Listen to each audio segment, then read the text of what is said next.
Après la lourde victoire du Real Madrid face à Girona samedi soir, il est encore question de Kylian Mbappé dans les médias espagnols.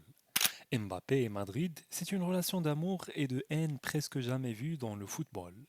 Un jour, il est unanimement encensé dans les médias de la capitale espagnole et tout le monde semble vouloir le voir débarquer au Bernabéu. Le lendemain, il est critiqué de toutes parts et les observateurs et fans de Merengues expliquent préférer que leur club se tourne vers des joueurs comme Erling Haaland. Quoi qu'il fasse, c'est déjà le joueur le plus insupportable de l'histoire du Real Madrid. C'est tellement ennuyant. Il devrait avouer qu'il s'est trompé pour venir. La dette qu'il a avec le Real Madrid est presque impossible à payer. Il doit assumer son erreur et savoir que l'argent n'est pas le plus important. Tout laisse penser qu'il va venir et ne pas prolonger à Paris. S'il prolonge, c'est vraiment machiavélique. Expliquait par exemple Thomas Roncero, journaliste pro-Madrid assez connu de l'autre côté des Pyrénées. Si ce feuilleton permet aux médias de générer du trafic, il a aussi le don d'en agacer plus d'un. Ce dimanche encore, il est question de Mbappé en Espagne.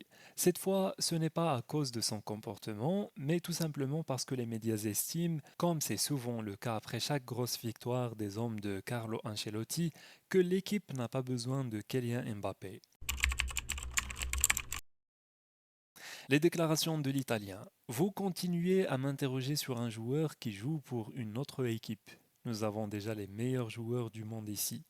Dans l'ordre, Vini Junior en premier, Jude Bellingham en deuxième, Rodrigo en troisième, font énormément parler et surtout sont validés par une bonne partie des médias et de l'opinion publique.